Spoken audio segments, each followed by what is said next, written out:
முக்கியமான உறுப்பு நுரையீரல். நுரையீரல் புற்றுநோய் ஏற்பட காரணம் என்ன? நுரையீரல்ல வேறு என்ன மாதிரியான இன்ஃபெக்ஷன்ஸ் வரக்கூடிய வாய்ப்பு இருக்கு?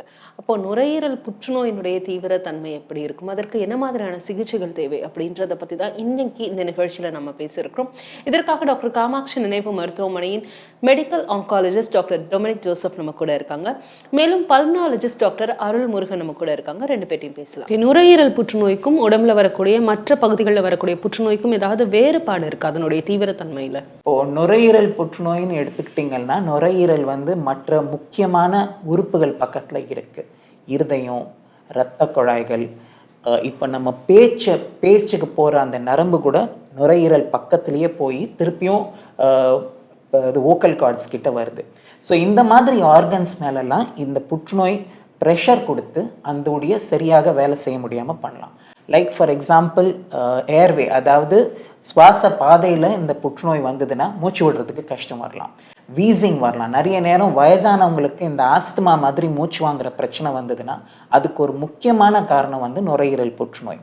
இருதயத்து மேலேயோ இருதய பக்கத்தில் உள்ள இருக்கிற இரத்த குழாய்கள் மேலேயோ அது ப்ரெஷர் கொடுத்து சில நேரம் முகம் வீங்கிக்கிட்டு மூச்சு விடுறதுக்கு கஷ்டப்பட்டுட்டு இருப்பாங்க. அதுக்கு பேர் இந்த சுப்பீரியர் வீனா காவா சிண்ட்ரோம். அதுதான் அந்த ரத்த குழாய் மேலே ப்ரெஷர் கொடுக்கறதுனால அந்த ரத்தம் ஃப்ரீயாக போகாததுனால முகம்லாம் வீங்கிக்கலாம்.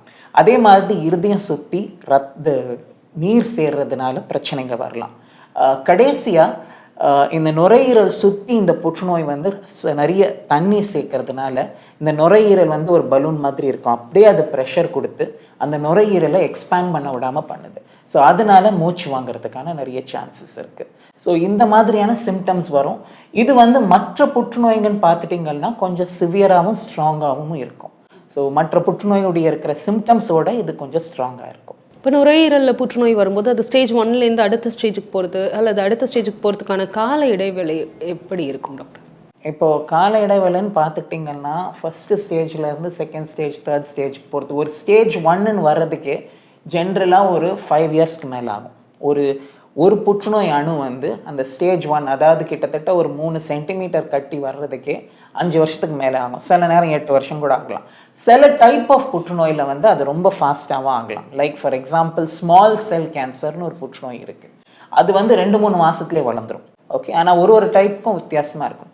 ஸ்டேஜ் 1 தான் டைம் ஆகுமே தவிர 1லேருந்து 2 போகிறது, 2லேருந்து 3 போகிறதெல்லாம் ஃபாஸ்ட்டாக சில மாதங்கள்லேயே போயிடலாம். இப்போ ஒருத்தவங்களுக்கு ஒரு கட்டி இருக்குது, ஒரு 3 மாதமாக அதை விட்டுட்டார், ஒன்றும் பண்ணாமல் விட்டுட்டாருன்னா ஒரு 3 மாதம் கழித்து நம்ம அது அட்வான்ஸ் ஸ்டேஜில்னா ஸ்டேஜ் 4ல் வர்றது கூட பார்க்கலாம். ஸோ அந்த ஃபஸ்ட்டு ஸ்டேஜ் வர்றதுக்கு தான் பல வருஷங்கள் ஆகும். 1லேருந்து 2, 2லேருந்து 3, 3லேருந்து 4 ஆகிறதுக்கு சில மாதங்கள் தான் ஆகும். இப்போ இந்த ட்ரீட்மெண்ட்டை உடனடியாக ஸ்டார்ட் பண்ணுறதுன்றது ரொம்ப முக்கியம் கேன்சரை பொறுத்த வரைக்கும். அப்போ உடனடியாக என்ன மாதிரியான ட்ரீட்மெண்ட்ஸ் ஆரம்பிப்பீங்க டாக்டர்? இப்போ ஸ்டேஜ் கண்டுபிடிப்போம். ஸ்டேஜ் கண்டுபிடிக்கிறதுக்கு இந்த பெட் ஸ்கேனுன்னு ஒரு டெஸ்ட் ஜென்ரலாக யூஸ் பண்ணுவோம். பெட் ஸ்கேன்றது ஒரு ஃபுல் பாடி ஸ்கேனு. அது பாடி ஃபுல்லாக ஸ்கேன் பண்ணி எங்கெங்கெல்லாம் புற்றுநோய் இருக்கலாம்னு காமிக்கும்.